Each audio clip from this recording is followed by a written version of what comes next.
In this section, we'll take a look at the Tunnels Concepts objective of the JNCIS Service Provider exam. Here, we'll examine IP tunneling theory. For more detailed coverage of this objective and more, please check out the JUNOS Intermediate Routing course.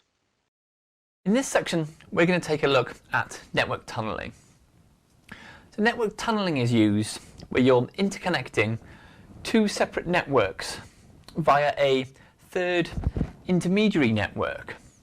And that third intermediary network has no knowledge of the routing that's used with the two networks that you're interconnecting. This is probably best demonstrated with a couple of examples. So say that you have an enterprise network that we have demonstrated here on the board that has two private networks, and these private networks are addressed out of RFC 1918 address space.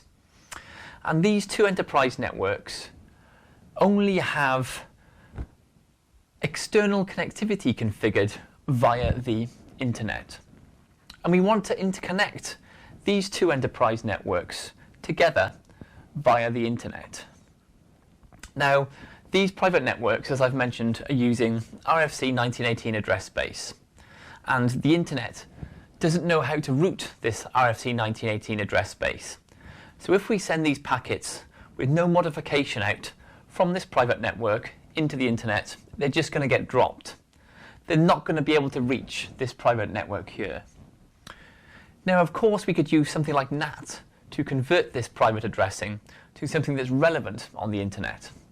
But IP tunneling is an alternative to using NAT in this situation.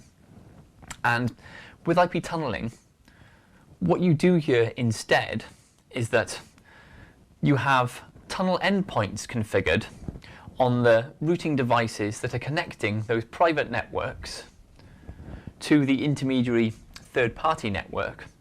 And these tunnel endpoints push an additional IP header onto the packets as those packets are sent out to the third-party network, in this case, the internet.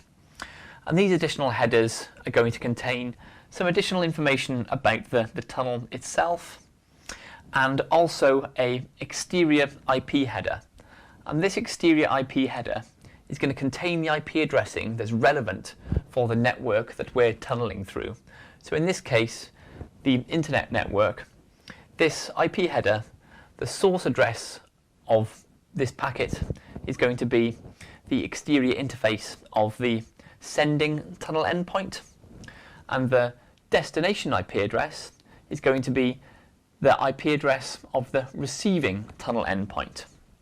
And so with this additional header added to those packets, as they're sent out into the intermediary third-party network, it now means that those packets can be forwarded via this intermediary network to our end destination. When those packets arrive at the end destination, these additional headers are stripped off, and then those packets are then forwarded within this private network as they would be normally. So interconnecting privately addressed enterprise networks via the internet is one good example of the use of network tunneling.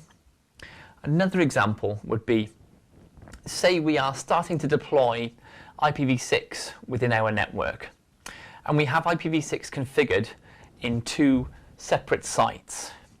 However, the WAN network that's interconnecting these sites is still only running IPv4. And this situation is going to exist for a while. But we want complete coverage of IPv6 within these remote sites. In this situation, we can again turn to network tunneling, and we can be pushing IPv4 headers onto our IPv6 packets before sending them into the IPv4 only WAN.